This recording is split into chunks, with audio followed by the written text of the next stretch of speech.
Want to wrestle. Now, Yeah.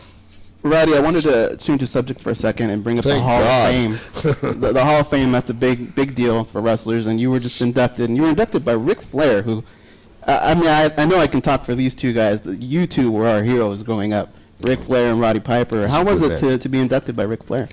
Oh, Rick is greatest. He's so kind. He had made a special effort to ask to induct me, and Rick and I had roles a long time together. You know, the goof. I think about it. He was just doing kind of like a one-man show. And, I can't say this. Nah. So what was it like to be inducted? I don't think a nicer honor could have been paid to me. I'm in 4 Halls of Fame, and having Ric Flair, the 16-time world champion, say that you're the greatest entertainer in the history of the sport, I don't think that a guy could get a nicer compliment than that. Yeah, he can. With Ric Flair, and I love him to death. And we just called, and you were talking about Frank Shamrock, Mickey Rourke, Frank Shamrock, and myself and Flair are going to be at WrestleMania 25. There's a combination for you. I've already ordered. What's Frank Shamrock doing? Yeah, just Mickey's bringing him. He was at the premiere of The Wrestler. I've already put my order in for my liver. But I was just going to say, so it was really wonderful. But one of the nicest compliments I ever got was from a young man you just talked to. And I hope this happens to every father, man. Is Colton was, 14 years old. And I was doing a gig where all the boys had come up to my suite and we were all talking. At the end of it, Colt comes up to me and he's got a little tear in his eye. He get me crying, man. He got a little tear in his eye and he says, "Dad, I want to be just like you." What, you stupid kid, what's wrong with you? Look at me. Couldn't you set your sights a little higher? But for a dad, that's between him and Ric Flair, that's pretty cool, man.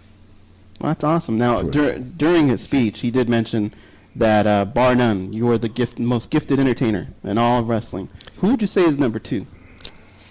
Ric Flair. If that statement is true at all. There's been some great people.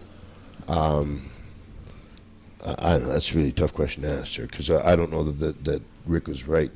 I think it was just a very kind thing that he said. Yeah. Yeah. And also during his acceptance speech, he tried to make everybody laugh, and he only told us the ending of a story. And the story involved you and Brian Knobbs. And the story ended with Brian Knobbs in the hospital. But we never got to hear the beginning or the middle part. That was the very first European Rampage tour in 1991. Andre the Giant, the Road Warriors, Flair, good Lord, Rude,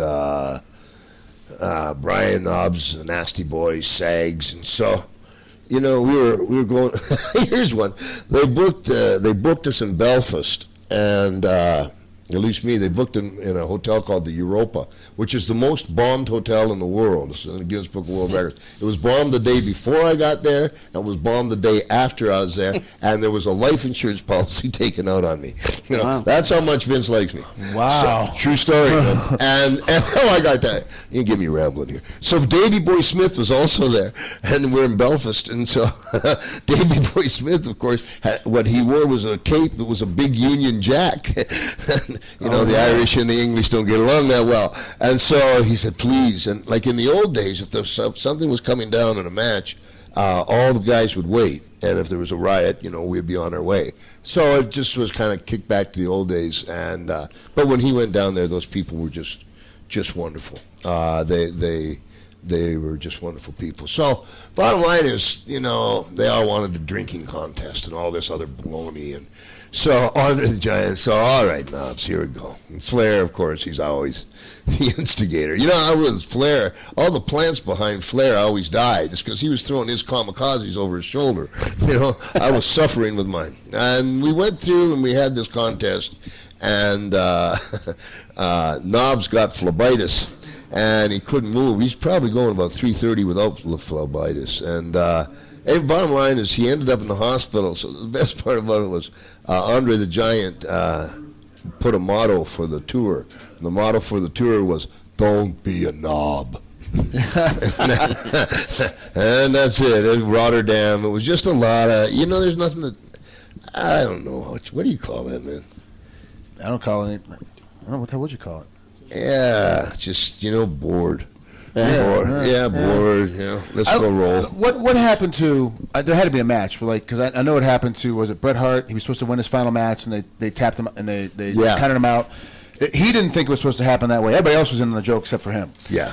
Has it ever happened to you where you were supposed to win a match or lose a match and went the other way for some reason? No, I tell you what is something similar to that, and here's where, this is in the part of my life where I got really. Mean, I suppose would be the word. I hated everybody, especially myself. When I was 19, 20 years old, Vince McMahon Sr., I was selling out the Olympic Auditorium, Cow Palace, and they wanted to know who this boy wonder baloney was. So they asked me to come to New York, to Madison Square Garden. I came to Madison Square Garden. There, I was on a channel at that time, the same Mexican channel that I played La Cucaracha on. And that's another story. On the national anthem. I go there, and Captain Lil Val comes up. He says, "Hey, come by." He says, he pinches me on the cheek. He says, "We don't want you here. You're too good. What a kid." And I thought, what a nice guy. Pencil. Freddie Blassie comes up. You pencil neck geek. Get out of here, you bum. Yeah, you bum. And I just, nice guys. I was going about $1.80. And there was Andre the Giant, Tony Atlas there. And so I warmed up my bagpipes, and I was down doing push-ups, trying to look like $1.81. And I was on the third match, and I was pretty confident. And what I used to do is, say, please be quiet for the Scottish national anthem. Well, in Madison Square Garden, there's 24,000 Puerto Ricans with knives. That's basically what it is. And so now promoters came from Japan, Germany, England to see this kid. So. It was time, and I must have gone like 4 minutes before everybody, they just shut up out of boredom. And so I blew my bagpipes up, and they put the microphone down there, and nothing came out. And I came 5th in the world, so I'm checking the oil, the spark plugs, I'm trying to get it. I don't know what's going on. I drop them. I go after my opponent. The match is finished. I go to the dressing room. I came in a limousine. They came to me, and they said, "Don't call us, we'll call you." And I went back in a taxi cab. And it's like I couldn't believe it. And then I started thinking, what that? And I went and I got my bagpipes. When those guys come to me and said, "We don't want you," they meant it. And Freddie Blassie stuffed 6 feet of toilet paper up my chanter of the bagpipes where the fingering was. So I mean, you can find some humor in it, but they did that to a 19-year-old kid, and I never got back for 10 years. And when I come back to LA, of course, I was the laughing stock of the wrestling industry. And that time, I really changed personalities for about 15 years. Very reckless and didn't care a lot. And I guess that's where the name Rowdy came from. That's a mean thing to do to a guy, man.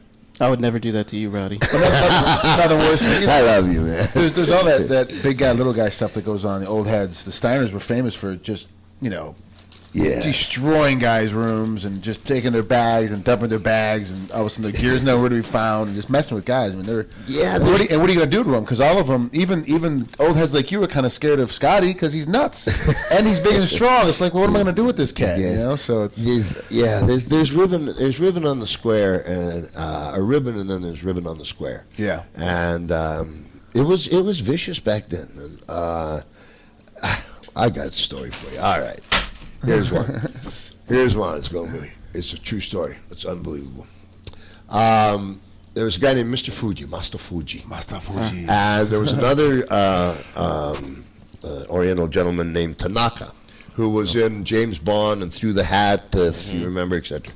So back in the day, in a territory, they'd have the boys, and they'd have, usually African-American gentlemen, and especially because of the war, they'd have a Japanese gentleman, but only one of each in the territory.